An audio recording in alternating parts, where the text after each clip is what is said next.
मध्य प्रदेश समान नागरिक संहिता का बिल का पारित होना मध्य प्रदेश की 8.5 करोड़ जनता की ओर से प्रदेश की आधी आबादी के लिए एक समान दृष्टिकोण से, क्या हिंदू, क्या मुसलमान, क्या सिख, क्या ईसाई, सबके लिए एक समान कानून का लागू होना, ये वास्तव में आज स्वर्णिम दिन के समान है।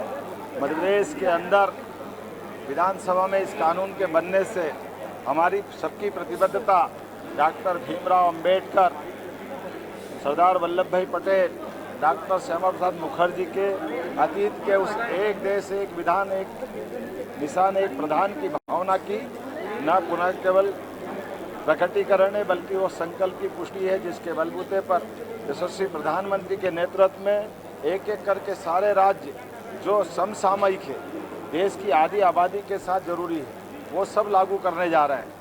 आज के इस एक्ट के पारित होने के बाद, माननीय महामहिम राष्ट्रपति की मंजूरी के बाद हमारा राज्य उस श्रेणी में खड़ा होगा जहां एक से ज़्यादा विवाह करने में अपराध होगा और एक से ज़्यादा विवाह के अवसर पर जो बहनों को कष्ट होता है, उस कष्टों से मुक्ति दिला करके हमारी प्रदेश की आधी आबादी को उनके हक का समर्थन सरकार के माध्यम से होगा।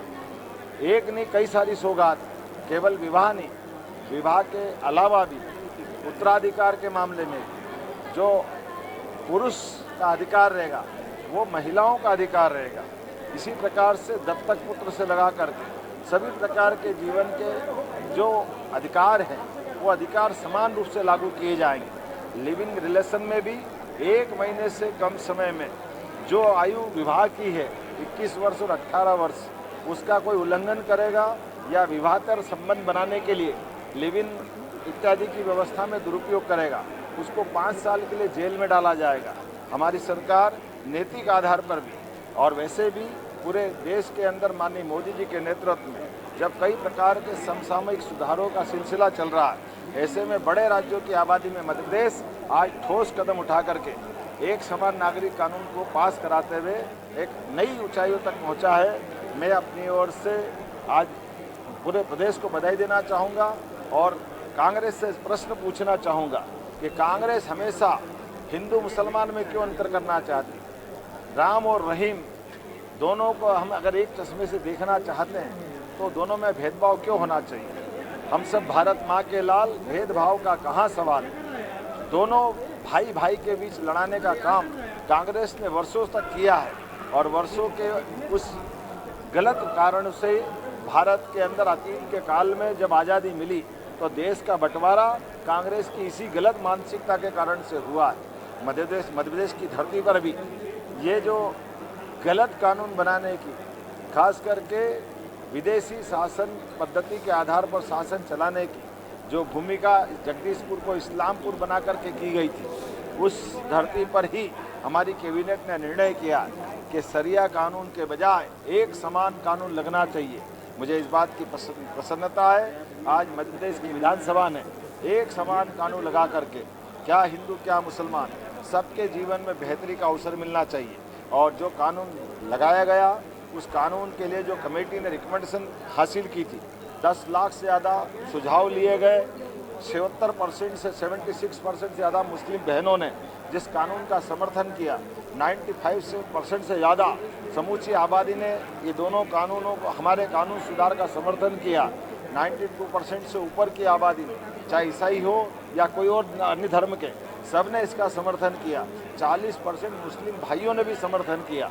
आइए हम सब मिलकर के विकास के साथ साथ ऐसी कई विसंगतियों को दूर करने के लिए आगे बढ़े।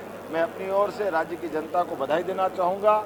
हमारी सरकार के गठन के बाद ऐसे कई जन कल्याणकारी निर्णयों को लेकर के हम आगे बढ़ रहे हैं और एक के बाद एक सुधार के सारे निर्णयों को लागू कर रहे हैं। मैं माननीय प्रधानमंत्री श्रीमान नरेंद्र मोदी जी को बधाई देना चाहूँगा, माननीय हमारे राष्ट्रीय अध्यक्ष नितिन नवीन जी और माननीय गृह मंत्री जी श्रीमान अमित शाह जी को बधाई देना चाहूँगा। मध्य प्रदेश अब वो राज्य हो गया जहाँ यूसीसी पारित हुआ है। सर, आज देखिए सदन का मुख्य नेता बोल रहे हैं, लेकिन कहीं ना कहीं जबरदस्त हंगामा। ये कांग्रेस की हिंदू मुसलमान को बांट करके वोट बैंक से चश्मे की देखने की नीति का नंगा नाच पूरे प्रदेश की जनता ने देखा है। कांग्रेस को जब एक समान कानून लगाने की कमेटी में राजनीतिक दल के आधार पर बुलाया गया, लेकिन कांग्रेस मैदान छोड़ के भागी।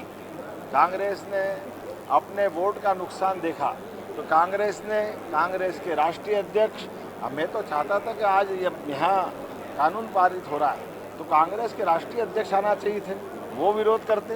कांग्रेस के प्रदेश अध्यक्ष आना चाहिए थे, वो विरोध करते। वो विरोध नहीं कर रहे हैं, वो विरोध कर रहे हैं आगे आरिफ मसूद जी को आगे कर रहे हैं। क्यों? क्योंकि उनको लगता है कि इससे हिंदू मुसलमान के वोट का फर्क पड़ेगा।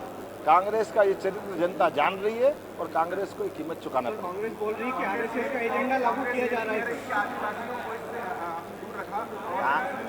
कांग्रेस ये बताना चाहूँगा कि आदिवासी भाई बहनों और उनकी रीति रिवाज को इससे पूर्ण मुक्त रखा गया, लेकिन कांग्रेस बताए ना, कांग्रेस बोले कि हाँ ये मुस्लिम बहनों के लिए किस तरह का कानून है। कांग्रेस हिंदू के बारे में क्यों नहीं सोचती है? कांग्रेस केवल एक वर्ग के वोट बैंक के बारे में क्यों सोचती है? और कांग्रेस इसी की कीमत चुका रही कि पूरे देश के 80% से ज़्यादा भूभाग पर कांग्रेस का पत्ता साफ हुआ है। आज हमारी राज्य की विचारधारा वाली राष्ट्रवादी सरकारें देश के 76% से ज़्यादा हिस्से पर अपनी सरकारें सफलता के साथ चला रही। सर, कांग्रेस बोल रही है कि आरएसएस का एजेंडा लागू किया जा रहा है सर। अरे तो आरएसएस का एजेंडा अगर राष्ट्रवादी है तो एक बार नहीं 100 बार करेंगे। Thank you sir.